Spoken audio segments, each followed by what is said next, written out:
Hi, I'm Dr. Alix Casler. I am a practicing pediatrician in Orlando, Florida.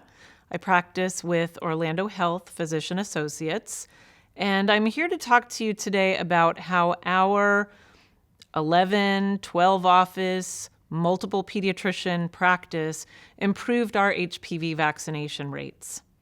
I want to start by just talking a little bit about why this is an issue and how poorly we've done up until now with HPV vaccination rates in general in the United States. We've got this great vaccine, yet for some reason, rates have not increased as dramatically as they should have. If you read some MMWRs for some light reading, which I do, I think it's fascinating, you can see where we're falling short, and you can see where we could be preventing multiple cancers in our patients. So when you look at the issue, which is we're not doing a good enough job, and you say, well, how are we doing as a group? And realize that you're probably just as good as all of your colleagues, which is not adequate. You need to look at how you're going to approach this. And there are some critical components of a vaccine implementation project or a vaccine improvement project. First of all, you have got to have a set goal or an aim. That means how are you going to do, by when, what changes do you want to implement? And then you also have to be able to measure those. You need data. It's really interesting because in our practice, just like probably every other practice out there, we thought we were doing well. We're great vaccinators. We needed to sit back and look at our rates and then realize that we had work to do. Decide how we were going to get there, which is really your implementation. What are you going to do to fix what's not working? And then put that into practice in a way that is fairly simple and inexpensive. We're already very busy. We already have lots to do. Something that you can scale from office to office to office, and something that you can keep going, or sustainability. So here we were. This was 2013 when we took on this project. At that time, we had 22 pediatricians in 11 offices. We were part of a much larger multi-specialty group practice with almost 100 employees in the pediatric department. We took care of almost 25,000 patients who were eligible for HPV vaccination and had already really gone through the multiple steps of becoming a level 3 NCQA certified patient-centered medical home. For what it was worth at the time, I don't know that we really appreciated how superb that patient-centered medical home structure is for delivering optimal care. But our vaccine initiative actually took advantage of some of what we had already done and actually made us a better medical home as well as better vaccinators. We had to start out by looking in the mirror, and I think every group does. We really thought that we were excellent pediatricians and therefore excellent vaccinators until we looked at our rates. And I brought those rates to a department meeting, first in a blinded fashion. In other words, here's how we're doing as a department in the second half of 2013. And lo and behold, we were right there with the rest of the state of Florida. I think we were about number 49th in the country out of 50 states. Not so good. We then agreed that along with all of our other disease state metrics, asthma management, flu vaccines, etc., we were going to become transparent to one another with our vaccination rates. We reviewed them monthly at department meetings for a while thereafter, and ever since then, we review all of our metrics, including our vaccination rates, on a quarterly basis. This is a little bit of peer influence, a little bit of pressure, a little bit of competition. Also ends up being a little bit of support. Hey, you're doing really great. What are you doing that's working so well? Can you help me? It really, I think, pushed us all to do a better job. We then had to set some very specific goals. And this is evidence-based. This isn't just us inventing a process. The process of quality improvement really clearly has shown that you need to know where you stand, and then you need to decide where you're going in order to do better. So we decided that the end of that year, we were just going to try to do better. We didn't know what to do with those last few months, but we knew that moving the needle was going to make us feel better that our process was underway. We set very specific goals for end of 2015 that all of our patients 13 through their 18th birthday, which correlated with the National Immunization Survey teens, so we had something to compare to at the national level. We wanted to be at the national average from 49th in the nation. By the end of this year, 2017, we'd actually like to be at Healthy People 2020 goals for our entire population. It's kind of a big goal, but so far we're on track to probably get there. We then decided how we were going to move the needle, and we put together what is sometimes talked about in improvement science as a coordinated portfolio of interventions. So that went from just data cleanup. Are these really still our patients? Who are we looking at? Some very focused education for providers and staff, which I'll get to because I think that was very, very important.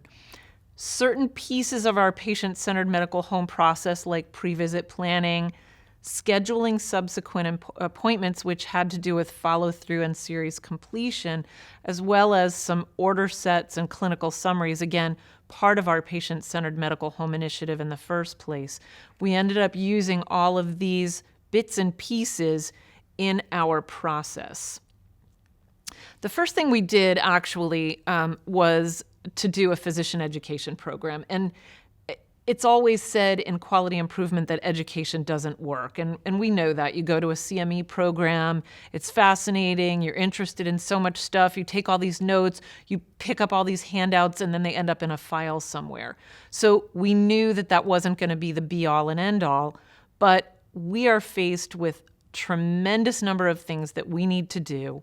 And HPV was maybe just not that important to a number of my partners. So we really needed to sit together and relearn why this was important. We also educated our staff. They're part of the team. They're part of the message. They're part of the workflow, and they can actually achieve things that we as physicians, nurse practitioners, PAs sometimes can't in getting through to a family. What we found was that the same things held true for the providers as for the staff, which is we have a lot on our plates. Competing priorities are huge. We have so many metrics that we have to meet that we had to move HPV up near the top of the list by realizing that the disease is common and the consequences are very serious. And thus, the recommendation by the ACIP that we should be vaccinating at 11 to 12 had a reason and needed to be part of our process. We also had to get past the discomfort of talking about this vaccine, and we spent some time with scripting. How do I say it? How do I present this vaccine in a way that's comfortable and easy and fits right into my preteen recommendation? So we practiced something like this. Today we have 3 vaccines to do. The first prevents a bacterial infection that if you get it, which it's really, really rare, so you probably won't, but if you do, it causes a very serious meningitis, which can be deadly. That vaccine sometimes causes an achy muscle in the arm. You might feel a little under the weather for a day, and that's about it. The second one prevents infection with HPV, which is a very, very, very common virus, unlike the rare meningitis. Most HPV goes away by itself, we know that, but a fair amount can go on to cause cancer later in life. That's a 2-vaccine series. We give the first one today. The second one is 6 to 12 months from now. That one could also cause a little bit of achy muscle, maybe feel a little under the weather today. And then the last one is the one that everybody knows about because it's required for school everywhere, which is the Tdap, which will keep you from getting tetanus if you step on a rusty nail. It'll keep you from getting whooping cough, hopefully, which is a really unpleasant cough for you. You might cough for 2 or 3 months. But the big thing is we want to prevent you from catching whooping cough so you don't spread it to someone else and someone else's baby might die from whooping cough. That one could also cause a little bit of an achy arm, make you feel a little under the weather. You could take a couple of ibuprofen, you'll probably feel fine. Do you have any questions? Practicing that scripting was critical for our partners and for our staff in providing that clear recommendation that this is what we want you to do today. Another thing that we did, which was on that list of the portfolio, was to provide tools within each of the offices. And each office during their staff education program chose what they thought would work for them. Some of the most popular ones were the reminder magnets, which I guess we don't have anymore, but they worked really well for us for a while. The QR code scan thing, so you get a text reminder about your next dose due, has been shown, again, evidence-based. This has been shown to be effective, especially if the text goes to the teen's phone. We provided our staff with resources in terms of where to refer parents for good information. The CDC website, straightforward, excellent information. And also, it was a good place for staff to go to practice their responses to questions, and for physicians to go to practice their response to questions as well. We did provide some incentives, and it's really interesting what motivates people. Competition was the biggest one. So again, we were transparent with our rates, and for people to hear at our department meeting month after month who had moved the needle the most, which office had done the best, was actually one of the best rewards that we could have given. We did provide some little tiny tangible prizes, if you will, for the first 6 months or so to the offices that moved the needle the most. And our quality bonus now, which is really part of that move from fee-for-service to fee-for-value, started training us that ultimately we are going to be paid based upon how well we take care of our patients, not just how many patients we see. So our quality bonus included credit for our HPV vaccination rates.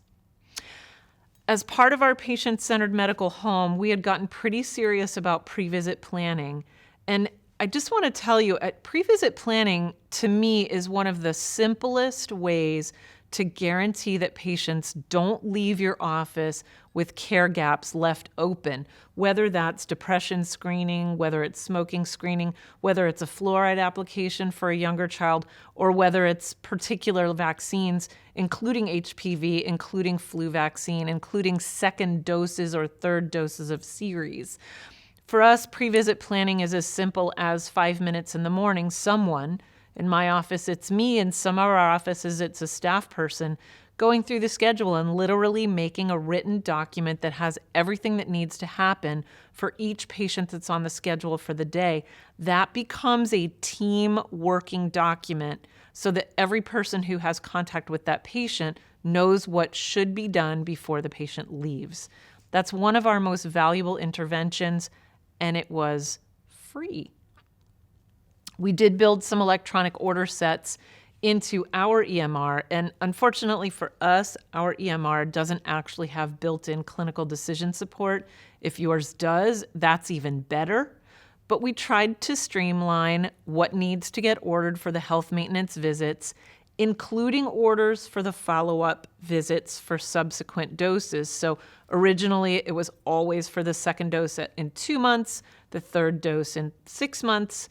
Now we actually have built in a second dose in 6 months for patients who are vaccinated, I like to say, on time. Those patients who are vaccinated at the 11 to 12-year-old visit. Those order sets have actually just facilitated getting everything done quickly, checking the boxes as you need to check the boxes, and also not leaving something undone or forgotten. Subsequent doses are also always scheduled before the patient leaves the office. This has multiple purposes. One is it's part of the clear recommendation. It is not just important that you get vaccinated today, it's important that you finish the series. That's part of the message. It's part of the psychological contract with the parent. The second is if they don't come, we know it was a missed appointment, right?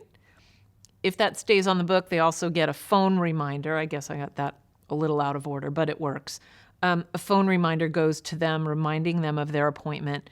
If they cancel the appointment, our secretaries know what HPV is. They know how important it is, so they know to reschedule that appointment. It's not just, oh, okay, that's fine, call us back when you have time. It's, Can I reschedule that for you today? This meant that we actually had to open our schedules out longer. Most of us, our schedules were open 3 or 4 months into the future. Now we maintain our schedules 6, 12, sometimes even more months out into the future so that appointments can be scheduled. It's that important. That then prints on the clinical summary so the parent has a written reminder of A, when their appointment is, and B, how important that is. So obviously I'm here talking to you because we did a pretty good job, and I'm actually very proud of what we've done in our group. We started, as you can see from this graph, with rates that were pretty low. And again, we thought we were good until we looked at how we were doing and realized that compared to national rates, we really weren't. So if you look at the purple line, we're looking at female patients ages 13 through their 18th birthday, which compares to the National Immunization Survey teen data. And you can see where national rates were compared to, those are the little stars, compared to our rates where we started way below national rates, ended up right where we wanted to be at the end of 2015 with rates over the national average. And our rates have continued to climb way faster than national averages.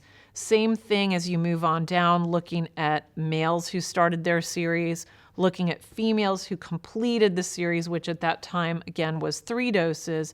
And then finally, males who have completed their series is the little lower blue line. So we have thus far really met our 2015 goals, and I think are on track to meet our end of 2017 80% goals to equal healthy people 2020. So we're now a couple of years into this project, actually more than 3 years. And to keep things going, we did do sustainability meetings. And you could see that on that last graph in the very, very latter part of the project.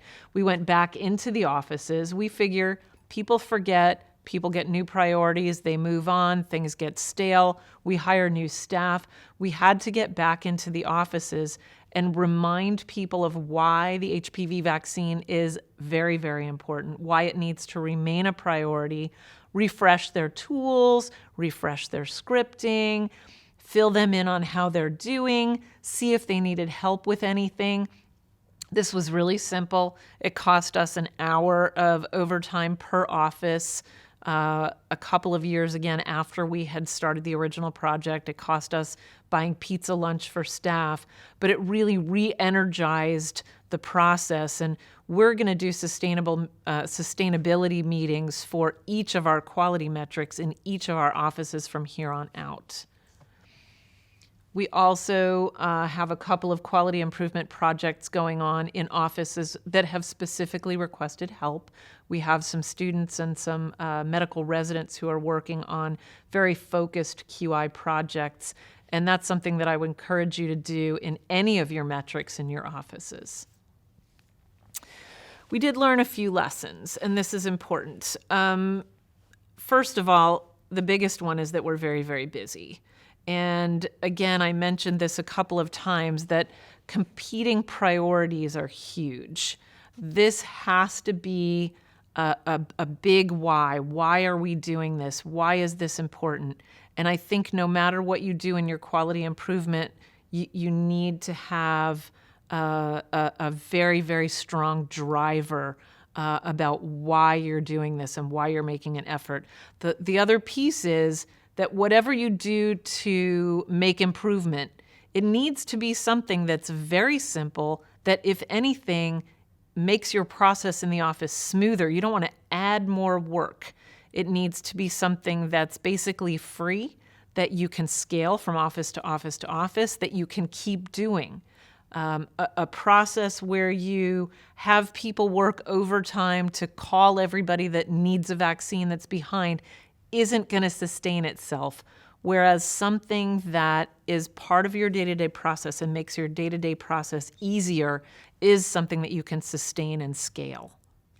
Another lesson that we learned, which I think is really important, had to do with the feedback that we got from our providers, which as uncomfortable as they were initially with the idea of transparency and everybody knowing how everybody else was doing, they very quickly realized that that provided a really healthy sense of competition and also a really healthy sense of support. Again, remembering why we're doing this. Physicians have so much knowledge, but sometimes we're missing a key fundamental piece of what really matters. And I think that my partners really appreciated reviewing the science and reviewing the why. They also really appreciated being able to delegate to staff and involve staff in the process. And the flip side of it is, again, the staff really, really enjoyed being part of the solution and part of the messaging. Instead of just kind of doing the day-to-day labor, they were actually part of protecting life. Finally, in terms of which interventions we used that were rated the highest by my partners and by our staff, everyone really enjoyed the education. So even though education isn't enough, education is critical. Everyone felt that committing to scheduling subsequent doses before patients left was incredibly effective. And finally, the tools. We really, really enjoyed being able to select the tools that were going to work for us within our own offices. And again, all of this is evidence-based, so we knew that we were choosing from things that had worked for other groups, and we were personalizing it to our own office practices. So all of those were rated as the most substantial and effective interventions by my partners. I'd like to thank you very much for your time today, and I hope that our experience and our practice in terms of how we moved the needle in face of all kinds of competing priorities can help you to do the same in your practice with both your HPV vaccination and other vaccines as well as other quality metrics.